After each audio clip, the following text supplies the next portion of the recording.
దేశంలో ఏ రాష్ట్రం తీసుకున్నటువంటి సాహసోపేతమైన నిర్ణయం తీసుకొని ఈరోజు మున్సిపల్ మరియు రెవెన్యూ శాఖలను వ్యవసాయ శాఖలో విలీనం చేయడం అనేది చాలా హర్షించదగ్గ విషయం.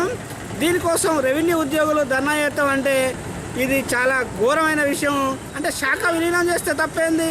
మీ జీతాలు రావట్లేగా, ప్రమోషన్ రావట్లేగా అంటే మీరు ఏదో విధంగా ప్రజలను ఇబ్బంది పెడుతున్నారు, ప్రజలను జలగల్లా పీల్చుక తింటున్నారు. కాబట్టి మా అవినీతి మా ఇవన్నీ ఎక్కడ పోతాయో అనే దురుద్దేశంతోనే ఇవాళ మేము జాకేస్తాం, స్ట్రైక్ చేస్తామని మాట్లాడుతున్నారు తప్ప మీరు ఛాలెంజ్ చేస్తున్నాం. మీరు ప్రజలకు సర్వీస్ చేసేటట్టుంటే చలో ఏ శాఖ విలీనం చేస్తేంది, మేము ఎక్కడైనా ఉద్యోగులం కాబట్టి పనిచేస్తాం అనే కాన్సెప్ట్ ఉండాలి. కానీ ఈ శాఖను ఆ శాఖలో విలీనం చేస్తా అంటే దేశంలో ఎన్నో శాఖలను ఎన్నో దాంట్లో విలీనం చేసిర్రు, తప్పే ఉంది. ఒక శాఖను విలీనం చేస్తే నీ ఉద్యోగ భద్రత నీకుందా?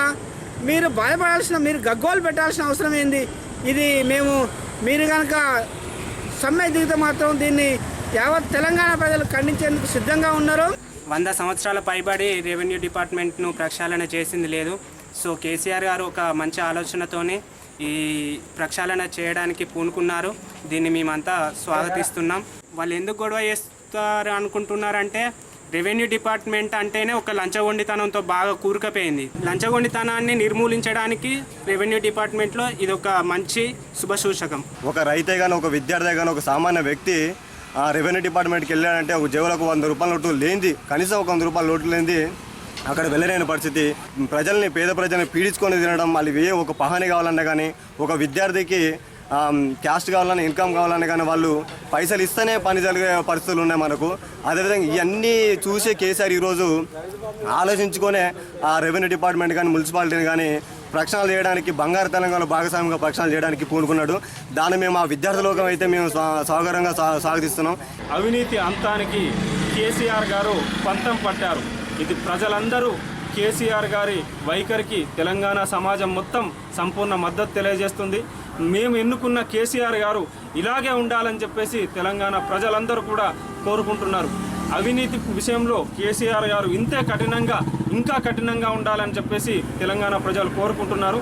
ఈ 2 శాఖలను విలీనం చేసే అంశంలో నేను ఈ విషయాన్ని స్వాగతిస్తున్నాను. ఎందుకంటే సాలార్జంగ్ సంస్కరణలు చేసినప్పుడు, సంస్కరణలు చేసిన తర్వాత సంవత్సరాలు చేయకముందు జరిగిన సిచ్యువేషన్ మనం గమనించినట్టయితే సంస్కరణలు చేసినాకనే మన హైదరాబాద్ డెవలప్ జరిగింది. అదేవిధంగా ఈరోజు కూడా ఈ 2 శాఖలను విలీనం చేయడం వల్ల చాలామందికి మేలు జరిగే అంశాలు మనకి కొట్టొచ్చినట్టు కనబడుతున్నాయి.